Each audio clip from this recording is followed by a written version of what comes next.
But before we start, it would be so much appreciated if you would subscribe to my channel, like the video if you enjoy it, and maybe leave a comment down below. These simple clicks would mean a lot to the future of this channel and really reward the effort that I put in every day. And now, without further ado, let's go. Here is my story.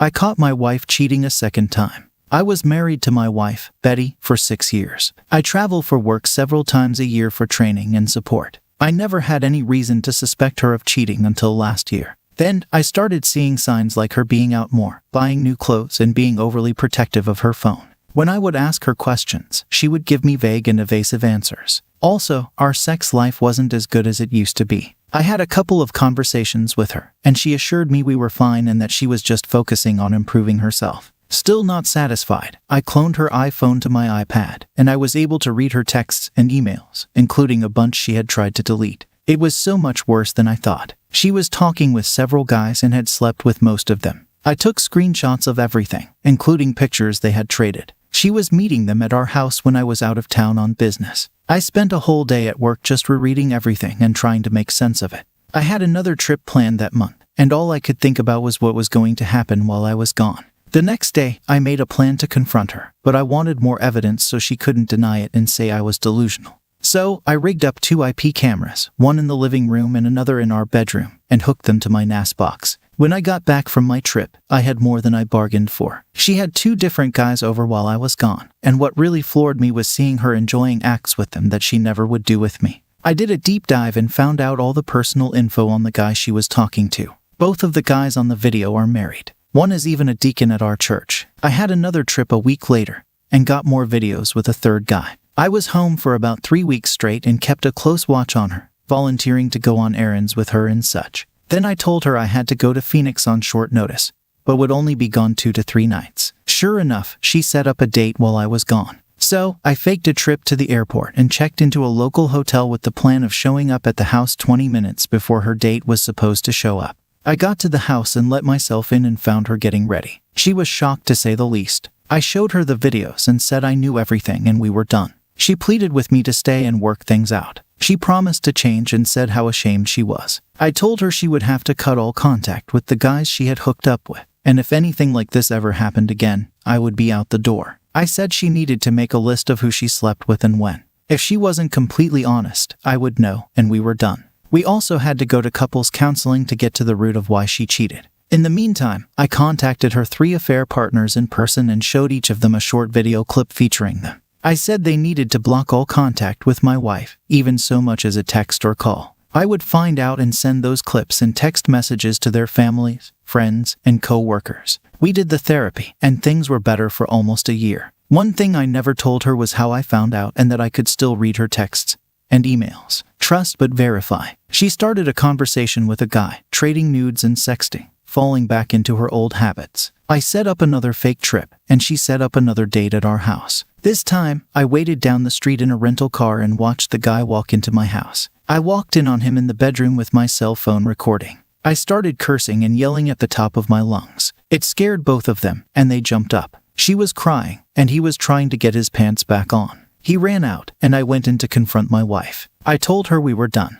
and she needed to leave. She pleaded with me and promised to make it up to me. I said she had 48 hours to confess to her parents and friends how she threw away our marriage before I started sending out her video highlight reels to everyone. I tracked her new affair partner down and sent their text messages and the cell phone footage to his wife. Betty has called me several times. She is in panic mode. Her new affair partner has told her about his wife getting my email package. Betty is begging for mercy and for me to stop. At this point, I just want to sit back and watch the world burn. I showed my evidence to my best friend and his wife. He said to move on, but his wife is siding with my darker side. She said to expose all her partners and go scorched earth. I'm torn right now as I realize I'm still in pain and just want to lash out. So, I might not be making wise decisions. The one thing I do know is I don't want her to spend this breakup into being my fault. On Tuesday morning, I got a call at work from Betty, and she is in shock. She just got served the divorce papers. Kudos to my lawyer for expediting that. She says she understands but wants to talk things out. I have spent the last couple of days in a hotel, but I told her we could talk when I came home. She said it felt like her life was coming apart at the seams. She got a call from our pastor's wife saying it would be best if she resigned from the committee she was on at our church. 3 out of 4 of her affair partners have contacted her about having their lives blown up. 2 are confused because they followed my suggestions. They cut all contact with her in exchange for my silence. Her best friend called her crying because she and her husband were fighting after I talked to them the other night. I asked if she had told her family or any of our friends yet, and she said just a few. I said I would be reaching out to them soon to let them know if she hadn't. She swears she still loves me and wants to stay with me. I told her I should have left her when I found out she cheated the first time. I told her I had copies and read every email and text she had sent or received for the last 3 years, along with her Snapchat, so I knew everything. All the conversations and all the trading of pictures and videos, even the ones she thought she had deleted.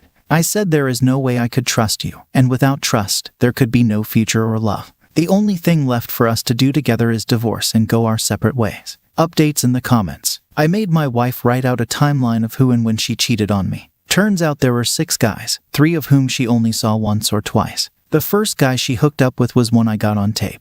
I sent out info to all the wives this morning, and I got a call back from one of them within minutes. She asked a lot of questions and said she had suspected him before but just never could prove it. She thanked me for giving her what she needed. The newest affair partner was removed from his house and charged with domestic battery. He called me to give me a piece of his mind and made a few threats. Another user said even with everything that's happened, your soon-to-be ex-wife is still looking out for her affair partner. The app replied, no, when she wanted me to stop and ask for mercy, it was for herself. She realized I was going to do what I told her I would do, and she didn't want her friends and family to see all the evidence. Her affair partner was already burned and kicked out of his house. Another Opus comment, all the affair partners' wives have been informed already, along with other people associated with them, including a few key members of our church. Betty's 48 hours have passed, and I will start trickling out the truth to our friends and family. I saw her best friend out last night and confronted her about why she didn't say anything to me about Betty's affairs. To me, she denied any knowledge of. And I asked her husband if he knew, to which she also denied. So I sent the email chain between Betty and her friend to the husband, where his wife was envious and supportive of Betty's cheating. A user asked how you cloned the phone. The Opus replied, my wife is not very tech savvy, so when she got a new phone last year, she had me set it up. So I had her Apple ID and password. It was simple enough to wipe my iPad and restore from her iCloud account, and then to sync her texts, emails, and a few other apps to iCloud on both devices. As far as letting this go, I am done, just waiting on the divorce and closing this chapter of my life. My attorney wasn't happy when I told him about the videos earlier this week. He said the affair partners might be the only thing to worry about. As far as my wife, he said that can be handled if it comes to that. He said he could argue that they were home security cameras. Either way, he said not to worry too much about it. He has dealt with this before. Another user said, okay, I am fully supportive, but you might want to ask your attorney if publishing your nudes and videos is considered revenge porn or not. That can be a serious charge in some states. The app replied, we've talked about that. It's a misdemeanor, 1 year and or $1,000. But he said I don't fit the criteria for the statute. Even if I were charged, he said the most I would get was the fine. But in my state, adultery is a felony and carries a 5-year and or $500 fine. And we have messages and videos to prove it. It's rarely prosecuted, but he has the juice with the local law to at least get them charged, if not prosecuted, which will deter them from pressing charges or filing a lawsuit. Another user expressed concerns about the level of exposure, stating that it's horrible that somebody cheated but trying as hard as you can to destroy her for this puts you on the same level as her. The app replied, I did not send graphic pictures to anyone in my church with the exception of one of our friends that goes there and the deacon's wife. I did send text messages and her timeline of the affair to a few church members, including my pastor's wife. I felt since she was on the committee with my wife, she should know as well. I know the deacon's wife shared some pictures with a few people, possibly the pastor's wife and a couple of others.